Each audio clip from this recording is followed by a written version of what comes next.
Graça e paz, irmãos. É um prazer muito grande estar aqui. Quando eu chego aqui, eu estou num lugar mais aprazível, na casa, no meio dos irmãos, não é? Então, eu gostaria de convidar a igreja para abrir a Bíblia no livro do profeta Jonas. Livro do profeta Jonas, nós vamos ler um pedacinho do versículo 1 e pulamos do capítulo 1 e pulamos para o capítulo 3, tá bom? Então, começando no capítulo 1, onde está escrito assim: veio a palavra do Senhor a Jonas, filho de Amitai, dizendo: dispõe-te, vai à grande cidade de Nínive e clama contra ela, porque a sua malícia subiu até a mim. Capítulo 3. Veio a palavra do Senhor segunda vez a Jonas, dizendo: dispõe-te e vai à grande cidade de Nínive e proclama contra ela a mensagem que eu te digo. Levantou-se, pois, Jonas e foi a Nínive, segundo a palavra do Senhor. Ora, Nínive era cidade muito importante diante de Deus e de 3 dias para percorrê-la. Começou Jonas a percorrer a cidade, caminho de um dia, e pregava e dizia: ainda 40 dias e Nínive será subvertida. Amém. Nós observamos, porque sabemos a história do profeta Jonas, que a primeira vez que Deus o manda para Nínive, Deus diz para ele: dispõe-te, vai à grande cidade de Nínive e clama contra ela, pois a sua malícia subiu até mim. Jonas iria clamar. Ele ia fazer o clamor dele. Sabemos o que aconteceu, toda a história. E quando ele é vomitado pela baleia, seguramente tomou um banho, foi para casa, descansou, ficou cheiroso. E quando ele estava no Anais, Deus vem de novo. Jonas, dispõe-te e vai à grande cidade de Nínive e proclama contra ela a mensagem que eu te digo.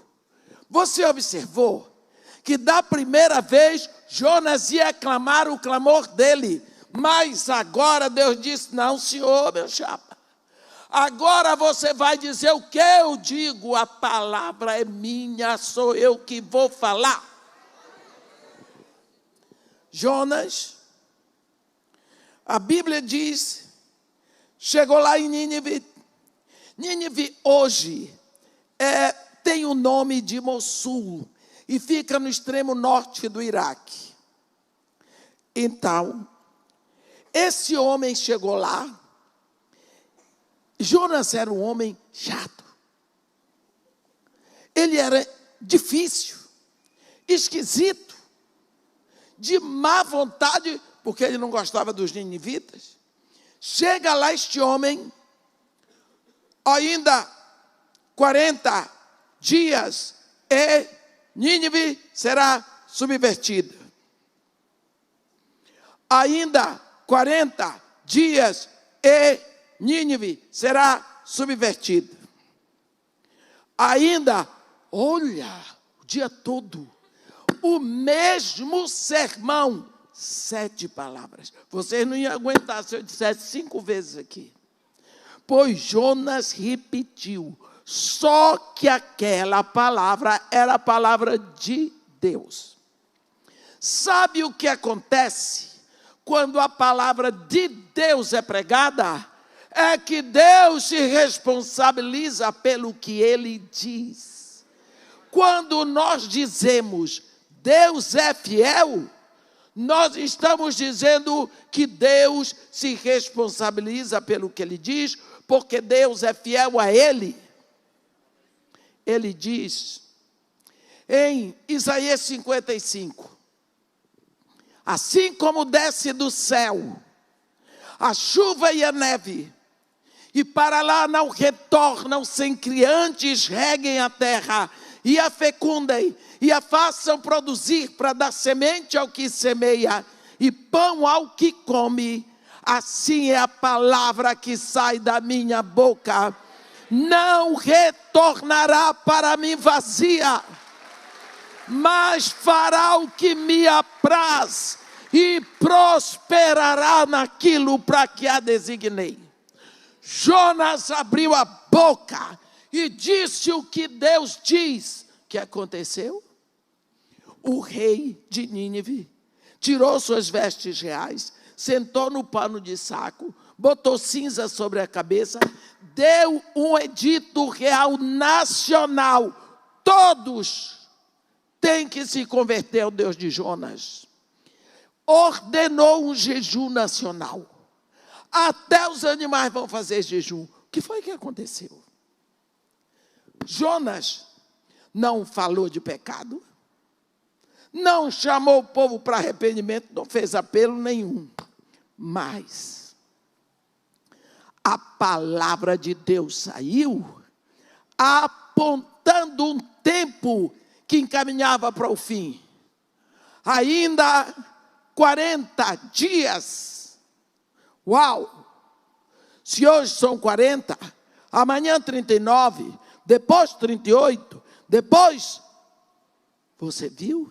Isso se chama uma pregação escatológica.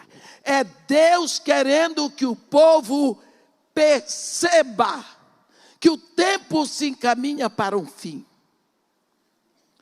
Pergunta minha agora. Quando começaram os últimos dias para nós? Quando começaram os últimos dias? Eu vou dizer uma coisa para você, meu irmão. Nós falamos tanto em últimos dias. A Bíblia diz quando começaram os últimos dias.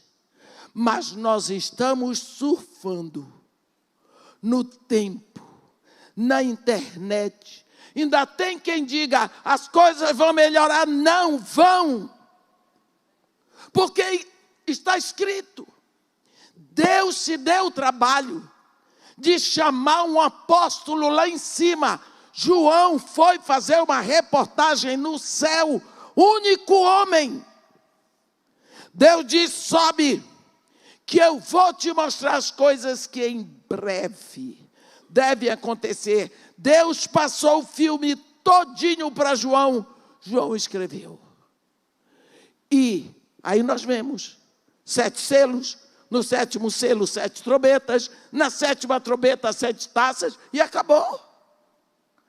O que está acontecendo, meus irmãos, está escrito. Eu aconselho você que gosta do YouTube, pegar seu celular no YouTube e a Bíblia e fica vendo o que está acontecendo e você vai ver que as coisas estão acontecendo. Quando começaram os últimos dias? Está escrito em Atos 2. Quando? A Bíblia diz que os discípulos estavam todos reunidos numa sala com medo dos judeus. Eles ouviram um som do céu como de um vento impetuoso que encheu toda a casa. Foram distribuídas entre eles línguas de fogo e cada um foi falando numa nova língua, segundo o Espírito os dirigia que falasse.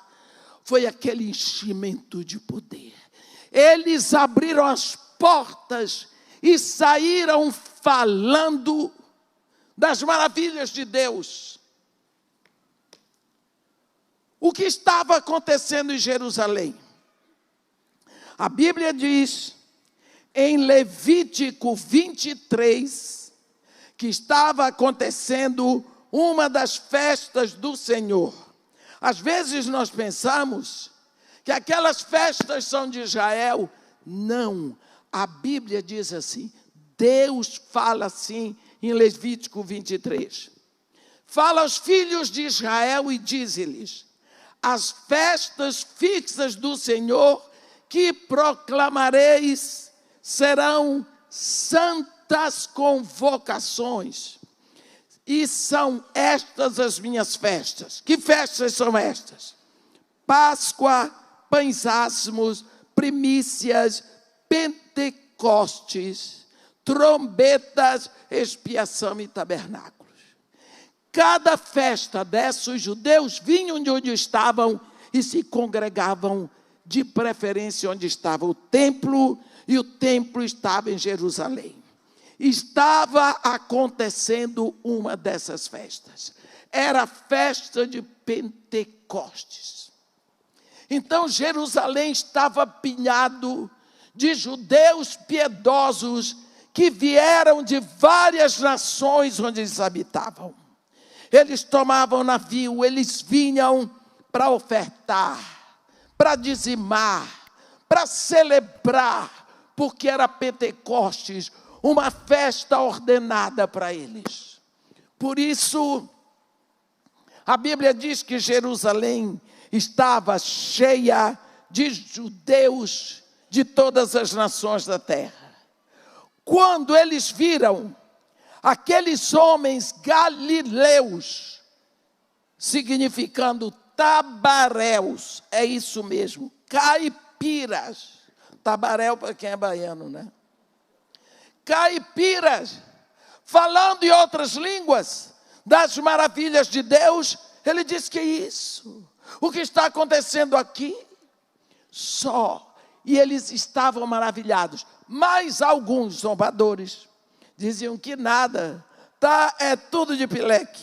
Estão embriagados. Quando eles começaram a dizer que os discípulos estavam embriagados, Pedrão se levantou. E a Bíblia diz que ele se levantou com os 11 e disse: varões judeus de todos os habitantes de Jerusalém, tomai conhecimento disto e atentai nas minhas palavras. Estes homens não estão embriagados, sendo esta a terceira hora do dia, como muitos de vós vêm pensado. Mas, preste atenção a esta palavra, Pedro dizendo, no dia de Pentecoste, mas o que ocorre aqui, o que está acontecendo é porque foi dito pelo profeta Joel. E acontecerá naqueles dias, diz o Senhor, que derramarei do meu espírito sobre toda a carne. Vossos filhos e vossas filhas profetizarão. Vossos jovens terão visões. Sonharão os vossos velhos.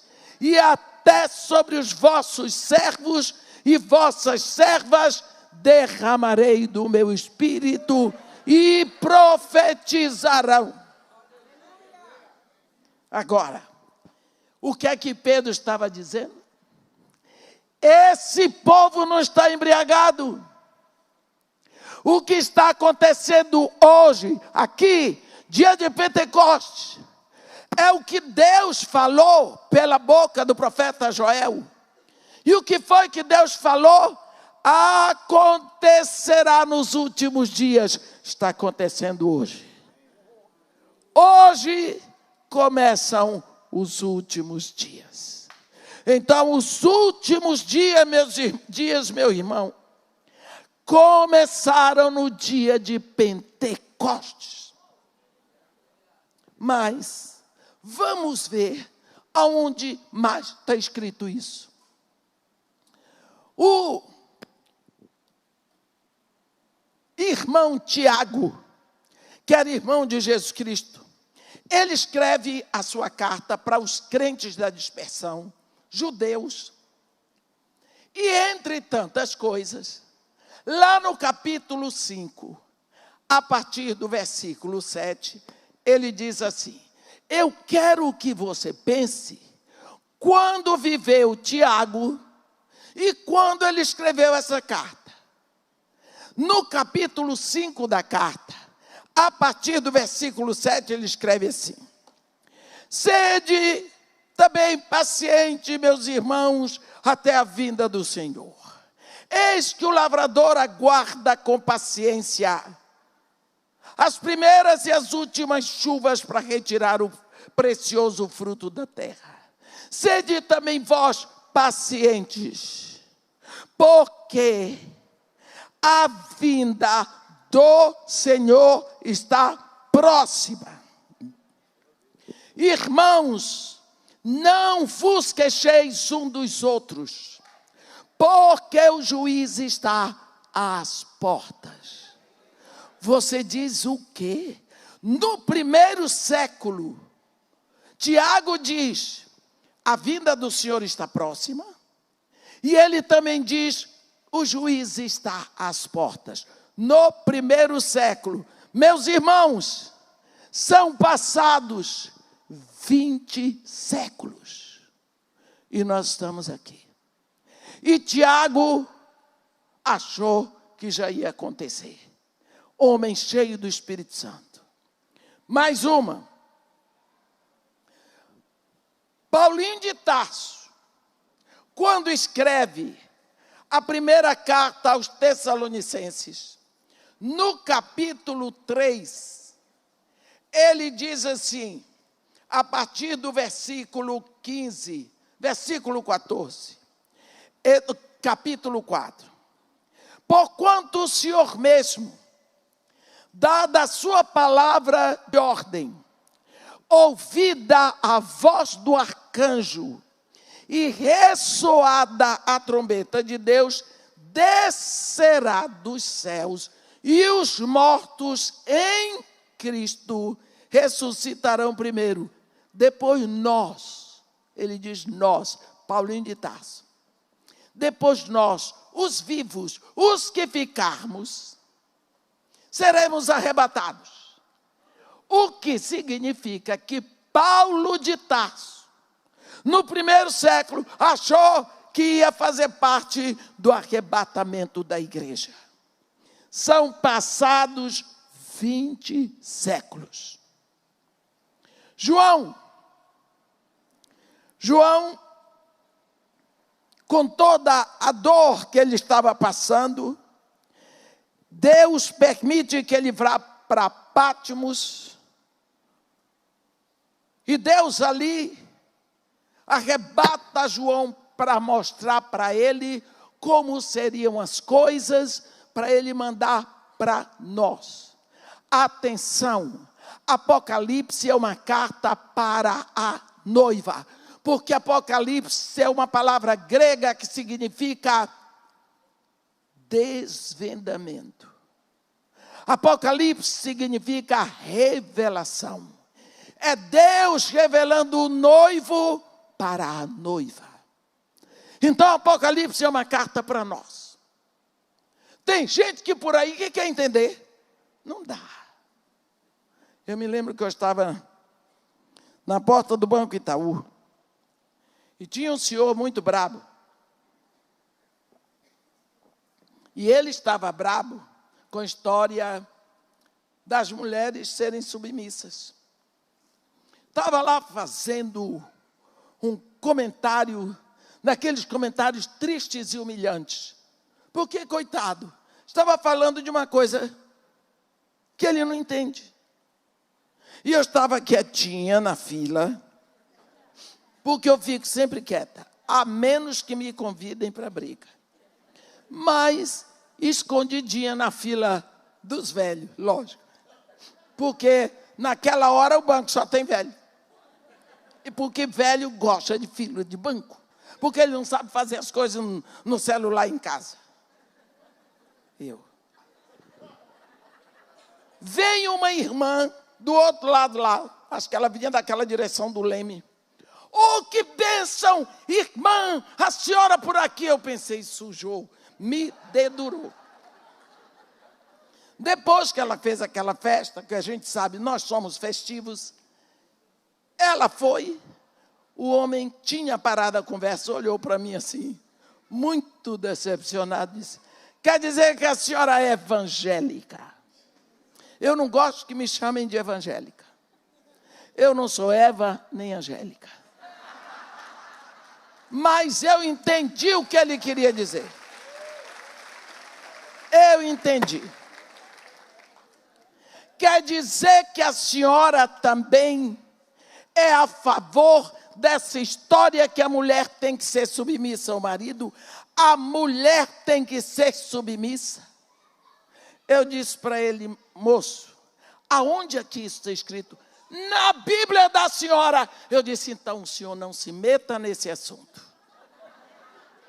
Porque o que está escrito na Bíblia é para a família de Deus. Então, assim como eu não posso interferir no que acontece dentro da sua casa, com sua família, o Senhor diz a ordem que é melhor para os seus filhos.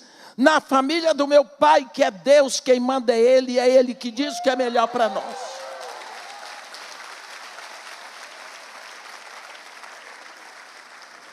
Não vão entender, o senhor não vai entender. O senhor vai sofrer, não vai entender. Paulo diz: o homem natural não discerne as coisas espirituais. Não discerne, coitado, eles ficam ali falando bobagem. Assim, Apocalipse é para nós. O povo lá fora vai ficar com medo, vai botar coisa onde não tem, porque gosta de ocultismo. Mas Apocalipse não tem nada de oculto. Está tudo revelado. É Deus revelando o seu Filho. Se você é filho de Deus, você vai poder entender o que está acontecendo. João é levado para receber essa revelação para nós. Vem, eu vou te mostrar, João, o que em breve deve acontecer. Em breve, no primeiro século, são passados 20 séculos.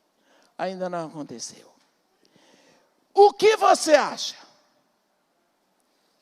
Aonde nós estamos? Em que época nós estamos vivendo? Se nós não estamos na derrapada final, então eu sou doida. E a Bíblia está me enganando? Porque são passados 20 séculos que esses homens achavam que ia ter o arrebatamento da igreja. O arrebatamento é só para quem está em Cristo. Olha, se Deus mostrou para Nínive que o negócio é escatológico, você tem que pensar que o tempo está indo rápido. Você tem que abrir os olhos, tomar providências. O que está acontecendo agora, entre tantas coisas?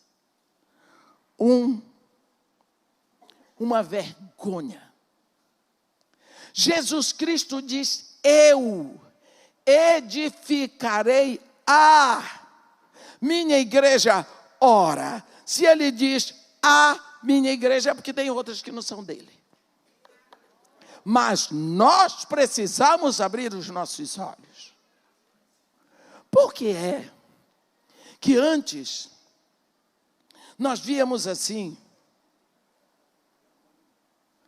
Paulo chega tipo o mercado em Listra, e aquele homem que era aleijado, nunca tinha andado. Paulo diz: levanta-te! E o homem levantou. Depois Paulo foi apedrejado, a gente sabe tudo o que aconteceu.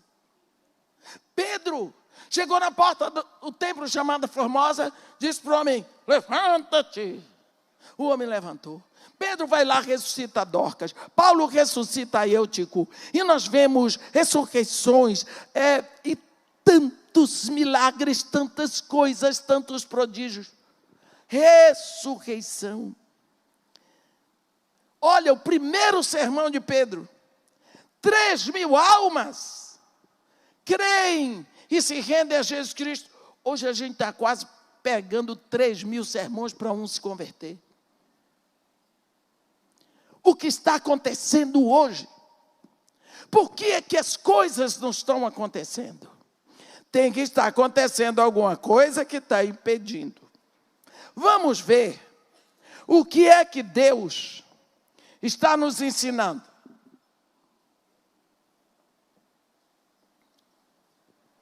Vamos lá para o início. Porque tem uma equação eterna. É tão simples. O evangelho é tão simples, a fé é tão simples. Eu vejo Jesus pregando para aquela gente simples, que não estudou, não fez faculdade, não fez PhD, nada disso. Todo mundo entendia, pescadores. E por que que hoje a gente tem que fazer doutorado, mestrado, teologia, não sei o quê, para fazer um sermão? No final, que palavra! O que foi que Deus falou? Ah, sei lá, mas foi bacana. Está escrito bem assim. Se você quiser, pode seguir a palavra, que de tanto pregar já memorizei. No princípio, criou Deus os céus e a terra. A terra era sem forma, vazia. Havia trevas sobre a superfície do abismo e o Espírito de Deus pairava sobre a superfície das águas. Você já viu que negócio? Lá embaixo, a terra era amorfa, não tinha forma, vazia, trevas cobrindo o abismo, e o Espírito de Deus aqui, cobrindo, tomando conta, atento, porque não tinha nada lá embaixo. Quando você olha essa palavra, no Bereshit do hebraico, é a atenção do Espírito sobre aquilo para que nada acontecesse. Olha lá. Né? Aí, quanto tempo ficou aquilo assim, nós não sabemos. Um dia vem o pai e diz, haja luz, meus irmãos. Houve uma explosão. A palavra coberta pelo Espírito, o caos foi embora, o cosmos, a criação começou. A criação começa com esta equação: palavra de Deus mais Espírito é igual explosão de vida. Vamos andar um pouquinho. Quando você lê a Bíblia, uma verdade, procure outros lugares onde aquilo está escrito. Porque a palavra de Deus diz, por boca de 2 testemunhos, todo o conhecimento será estabelecido. Vamos para o Novo Testamento. Está lá uma jovem, uma garota, noiva, o ventre era sem forma, o ventre era vazio. Sem forma, vazio. O nome dela era Maria. Numa cidadezinha, Nazaré, na Galileia. O anjo Gabriel, eu gosto de Gabriel, que assiste na presença de Deus. Ele chegou lá, e entre tantas coisas, ele disse para ela, não temas, porque coitadinha da moça. Ele disse para ela, terás um filho. Ela disse, como se fará isso? Não conheço varão, eu não tenho relações com homem nenhum. Ele disse para ela, que isso, Maria? É muito simples. E a equação, Maria? Maria, a palavra caiu no teu ventre, terás um filho. O Espírito Santo te cobrirá. E o ente que de ti nascer será chamado Filho do Altíssimo. Aceita ou não? Você tem que dar a permissão. Maria pensou, eis aqui a serva do Senhor, faça-se em mim segundo a sua palavra. O Espírito a cobriu, pá, explosão de vida, Jesus. Agora é a palavra coberta pelo Espírito. Lembra de Jesus, né? Lógico, imagina, ele está aqui olhando para a minha cara, dizendo, isso é a pergunta que você faça para o meu povo. Hein, Jesus? Jesus ensinou para aqueles discípulos. Você pense o que é estudar a palavra com Jesus. Sabe o que é Jesus? Deus num corpo de homem. Jesus é Deus visível, é Deus possível, é Deus palpável. Pensam que é Deus ministrando a sua própria palavra. Foi isso que ele fez 3 anos e meio. De manhã, de tarde, de noite, de madrugada, Jesus Cristo estava ministrando. Meus irmãos, Jesus Cristo ensinou tanto a palavra para aqueles discípulos, que você viu. No dia de Pentecostes, Pedro, um pescador, não tinha feito escola de fariseu, não tinha feito escola teológica, nada. Ele sabia citar Joel de cor. Ele não disse: João, vê aí onde tem um livro do profeta Joel para eu ler. Não. Ele diz: o que está acontecendo aqui é o que foi dito por intermédio do profeta Joel. E acontecerá naqueles dias, diz o Senhor, que derramarei do mesmo. Ele citou Joel de cor. Onde ele aprendeu, com quem aprendeu, se a Bíblia deles era só o Antigo Testamento, com o mestre. Você sabe o que é Rabi? Significa meu mestre. Com o Rabi Yeshua, com o Rabi Jesus. Ele citou de cor.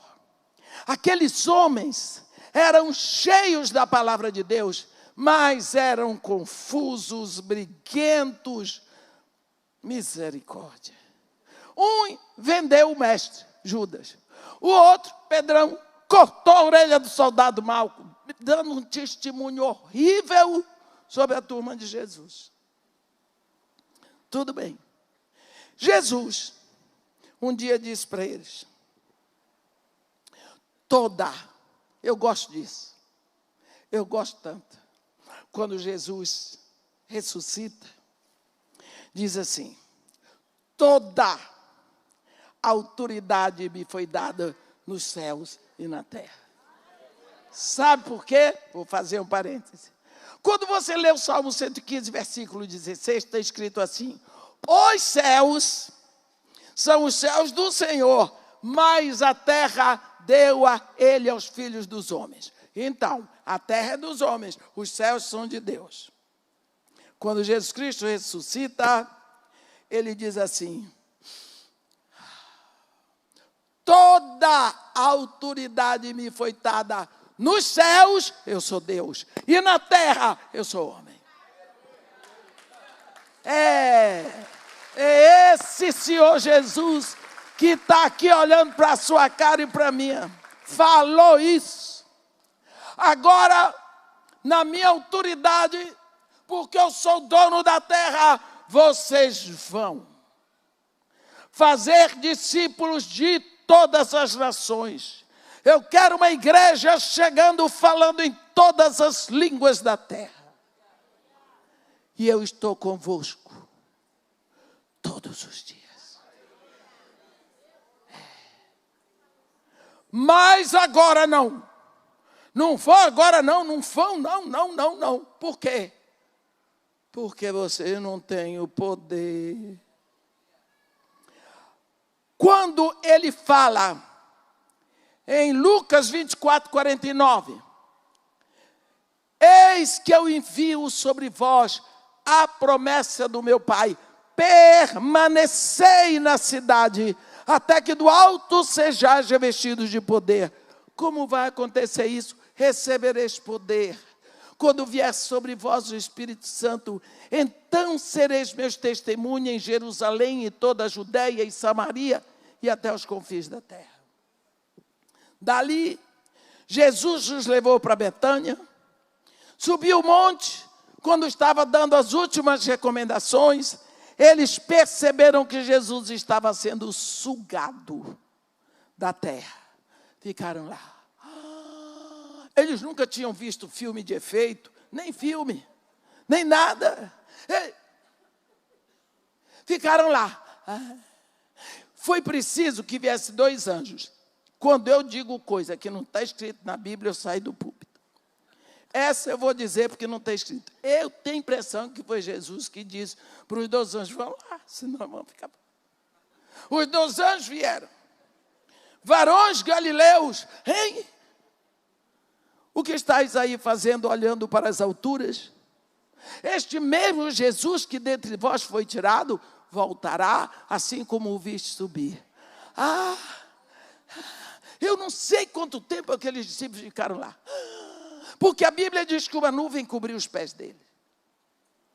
Desceram e foram ficar fechados numa sala em Jerusalém. A Bíblia diz com medo dos judeus.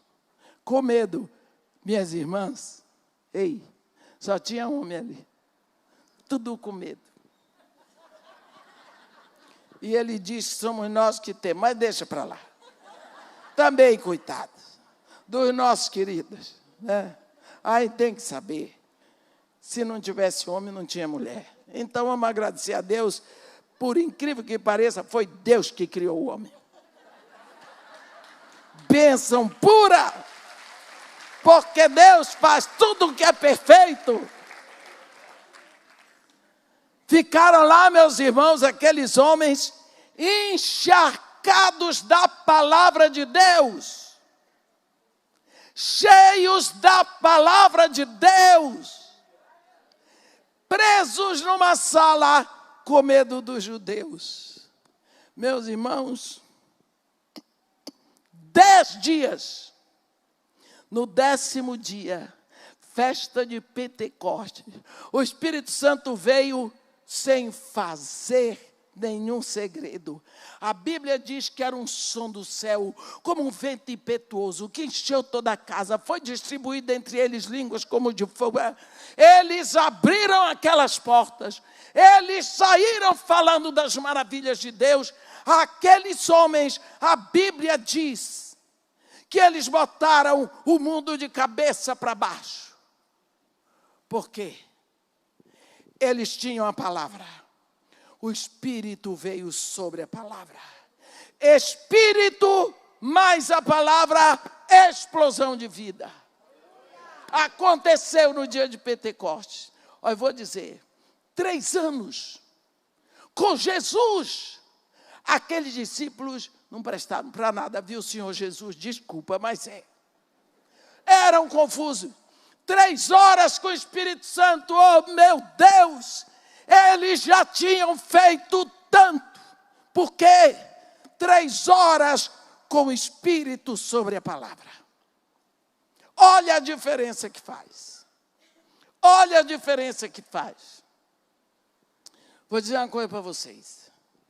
Eu nasci, meu pai não era brasileiro.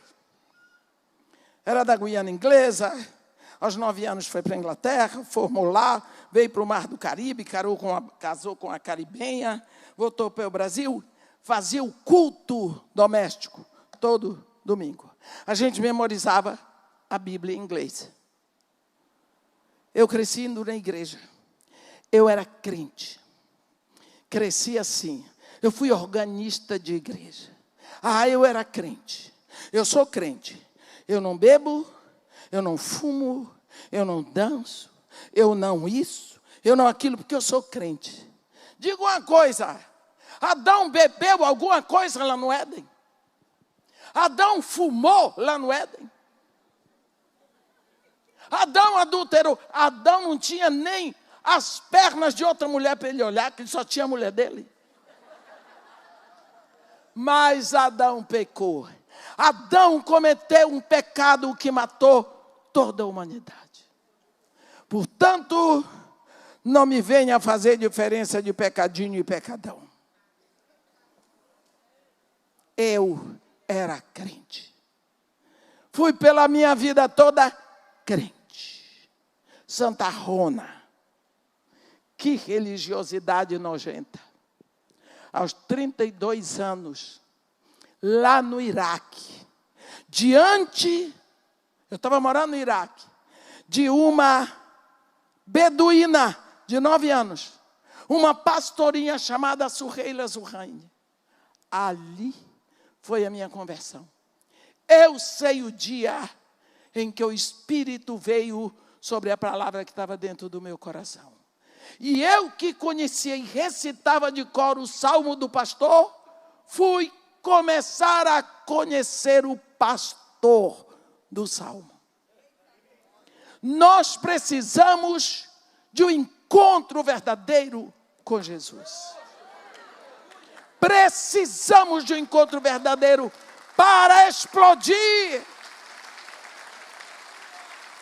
Para explodir. Para ver uma explosão de amor por Cristo.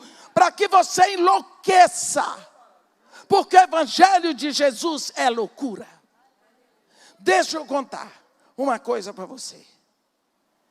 Você crê que você se rendeu a Jesus Cristo, não foi?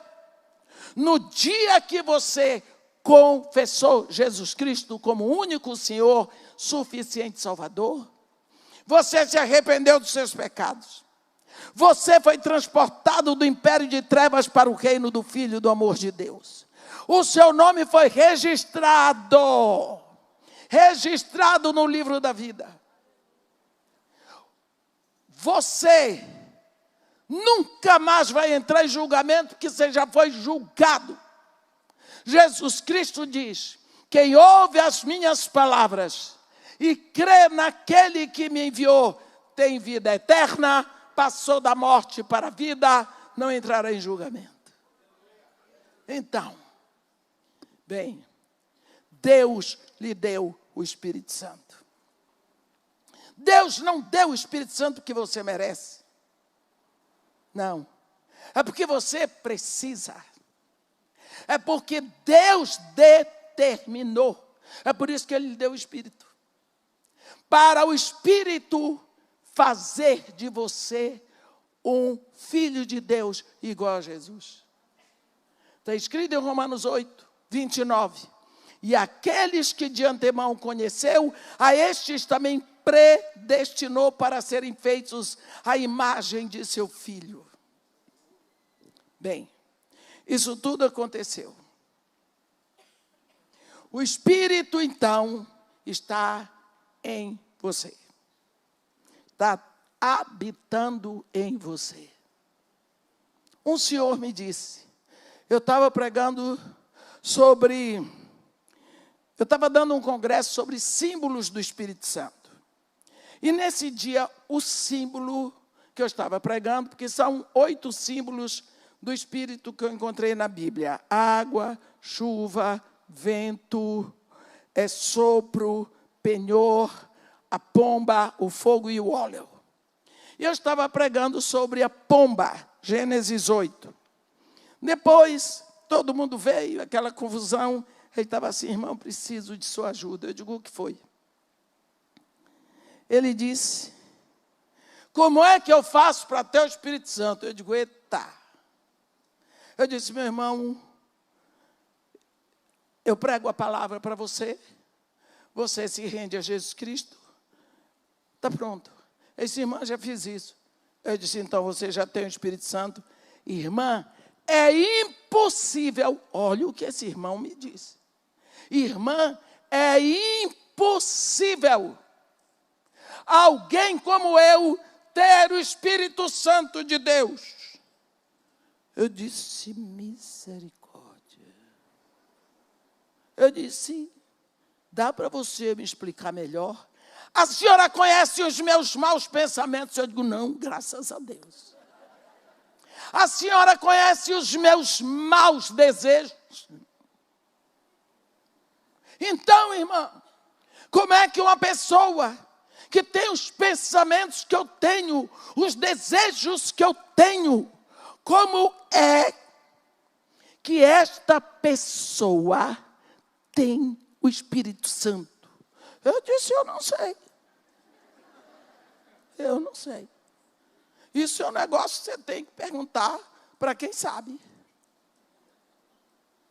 Eu disse para ele, deixa eu lhe dizer uma coisa. Sua mulher é crente, né? É, minha mulher, minha sogra, meus filhos. Começou a se gabar. Eu disse, pois é. Com certeza, esta mulher orou muito pela sua conversão. Ele disse, é. Só que antes da sua conversão, você pegava a sua secretária, Porque você tem um gabinete no centro da cidade. Você pegava a sua secretária e levava para o chiqueiro. Porque não chama um motel, não. O nome é chiqueiro, é lugar de porco. Levava para o chiqueiro, né? Quando você saía de lá, você se achava o máximo. Toda autoridade me foi dada. Eu sou bom. Eu sei fazer as coisas. Eu não sou bobo. Ninguém descobre o que eu faço. Minha mulher não fica sabendo, porque eu sei como fazer as coisas. Você era o herói. Era assim que você fazia. Você se sentiu o máximo. Do dia que você se rendeu a Jesus Cristo, passaram 2 semanas, você pegou a secretária e foi para o chiqueiro, porque era hábito. E o hábito é uma segunda natureza. Você saiu de lá, tudo bem. Eu sou homem, Davi fez, Abraão fez, Salomão fez. Tá. Por que é que eu não vou fazer? Eu sou homem. A carne é fraca. Aquela desculpa de safadinho. Mas 2 semanas você pegou a secretária de um arquiteto, seu vizinho, e foi para o chiqueiro fazer porcaria. Quando você saiu de lá, você já não era um herói. Você já não se sentia grandioso, poderoso, invencível, legal. Você não sentia alegria. Tentou a 3ª vez, criou raiva de si mesmo. É por isso que você está incomodado. É por isso que você veio me dizer que alguém como você não tem o Espírito. Você está me dizendo que você é indigno, que você é sujo, que você é impuro, que você é pecador. Sabe por quê? Porque agora tem uma pessoa santa dentro de você, que está dizendo para você, você tem dono, você é filho de Deus. Está vendo? O Espírito Santo não acusa. Satã é uma palavra grega que significa acusador. O Espírito Santo não acusa, ele convence. E o Espírito Santo foi se movendo. Aquele homem chorava, que se babava. Quem foi que contou isso tudo para a senhora? Eu disse, quem estava lá no chiqueiro com o senhor, o Espírito Santo. Porque ele não lhe deixa. Ele vai levar você para Jesus. Está aqui a porcaria que o senhor comprou. Mas ele vai fazer o trabalho. Ele está trabalhando em você. Esse homem, depois de 4 anos, ligou para mim. Irmã, eu tenho que agradecer a Deus pela sua vida. Foi aquele dia, o dia da minha conversão. Eu disse, por isso que eu gosto de Jesus, que Ele faz a obra e eu recebo o mérito. Eu recebo os aplausos e Ele que fez a obra. O que eu quero dizer para você é isso. O Espírito Santo está dentro de você, se você confessou Jesus como o único Senhor, suficiente Salvador. Agora, olha o que a palavra de Deus diz. Se com teu coração creres, quanto a boca confessares Jesus, serás salvo. Porque com o coração se crê, no coração se crê para a justiça. Com a boca se confessa para a salvação. Pelas tuas palavras serás salvo. Pelas tuas palavras serás condenado. Porque a vida e a morte estão no poder da língua. Então, um dia você confessou Jesus, O Pai transportou você do império de trevas para o reino do Filho do seu amor, registrou o seu nome na vida, do livro da vida, você é filho de Deus. Pergunta que eu não quero que você me responda. Cadê a explosão se o Espírito está dentro de você? Você tem trazido a palavra? Ou você se conforma com a palavra que é pregada aqui pelos pastores? Vou fazer uma brincadeira com você. Você só vai comer e beber água o dia que você vier aqui ouvir. Eu quero ver quantos dias você vai viver. O Espírito Santo está em você, pronto para transfigurar você. E ele precisa de um elemento chamado palavra, para fazer em você um filho de Deus. Jesus Cristo é a palavra, ele é o verbo. O Espírito precisa desse verbo que está aqui, para fazer você um filho de Deus. Quanto você tem trazido de palavra? Quanto tempo você gasta na leitura da palavra? Hein? Pense nisso. O que está acontecendo hoje é muito visível. Quando Jesus Cristo escreveu, ditou as cartas, ele disse para João: o que vês, escreve em livro e manda as 7 cidades: Éfeso, Esmirna, Pérgamo, Tiatira, Sardes, Filadélfia e Laodiceia. Quando chega em Tiatira, ele elogia aquela cidade.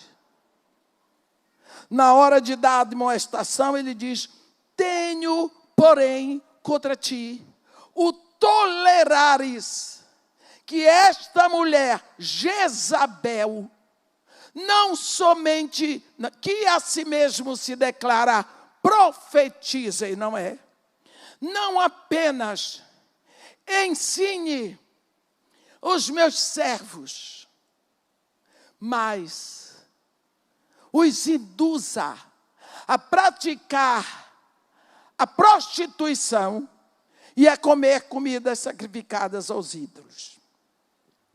O pessoal acha que prostituição é imoralidade sexual. Prostituição na Bíblia é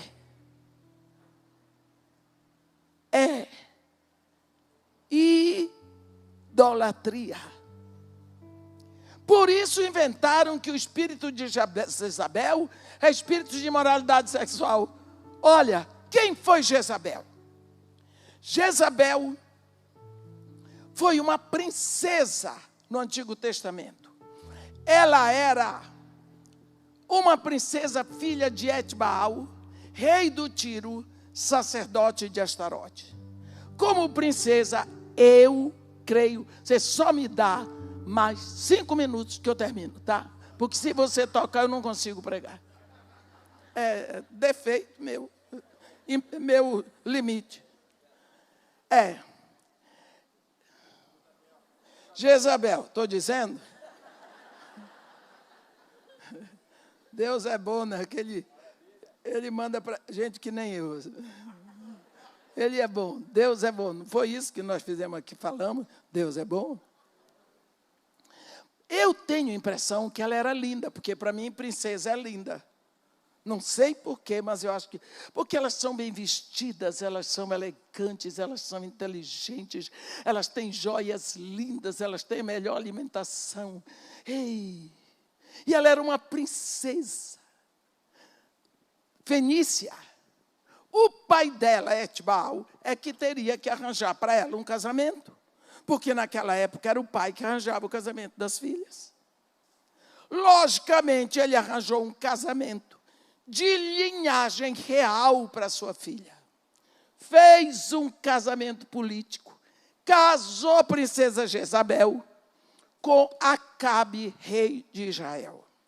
Ela, uma mulher extremamente inteligente e bem dotada, pensou: eu vou ser rainha em Israel.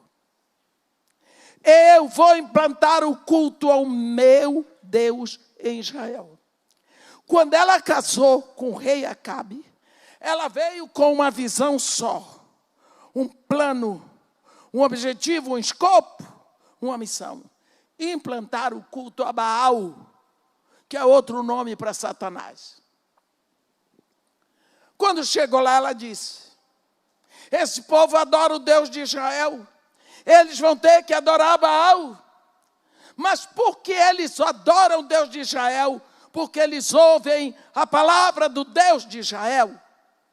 Eles vão ter que parar de ouvir a palavra do Deus de Israel e vão ter que ouvir a palavra de Baal. Como é que este povo vai parar de ouvir a palavra do Deus de Israel? Vou calar a boca dos profetas, porque são eles que pregam a palavra do Deus de Israel. Foi quando ela, a rainha Jezabel, ordenou a matança de todos os profetas de Deus. Foi. Aí, você viu? Que mulher inteligente. Puxa vida. Que mulher inteligente. Até hoje, esse espírito de Jezabel que Jesus falou na carta à igreja de Tiátira, é um espírito do inferno, que como objetivo ele tem silenciar a palavra de Deus. Cada vez menos a palavra é pregada. A palavra de Deus é menos lida. As pessoas se interessam cada vez menos pela palavra de Deus. É o espírito de Jezabel, que já está atuando desde a época da igreja primitiva. Já está atuando. Hoje, as pessoas dizem: irmã, eu pego a Bíblia para ler, me dá um sono. Tem gente que ainda diz: irmã, eu ponho para ouvir a senhora pregando para poder dormir. Um dia eu vou começar a cobrar, que eu estou fazendo com essa voz maravilhosa, ainda tem quem durma. Enjoam da Bíblia, não tem interesse, não vê novidade na Bíblia, nada, não precisa ler, vai passando, vai batido. Eu já sei, estou na igreja, irmã, desde que nasci, você não tem vergonha, não. Espírito de Jezabel. É o que tem de mais presente na igreja hoje. Por isso eu quero lhe pedir hoje, meu irmão. Eu já estou indo embora. Abra seus olhos. Se você não tem sido vitimado por esse espírito. Porque se você não traz a palavra, o espírito está aí dentro de você, mas não há explosão de vida. Porque a palavra precisa operar junto com o Espírito. O Espírito Santo não tem como transfigurar você se não tem o elemento palavra, porque palavra mais Espírito é igual explosão de vida. Amém? Nós precisamos abrir os nossos olhos para o que está acontecendo hoje. Os últimos dias começaram há mais de 2000 anos. Nós estamos na rebarba final. Vamos começar a pensar na nossa vida, na alegria de sabermos que nós estamos em Cristo, porque o arrebatamento é só para quem está em Cristo, aqueles que morreram em Cristo e aqueles que na terra estão em Cristo. Não é para aqueles que estão na igreja, aqueles que estão em Cristo. Amém? Que Deus nos abençoe e nos guarde, que faça resplandecer seu rosto sobre nós e tenha misericórdia de todos nós.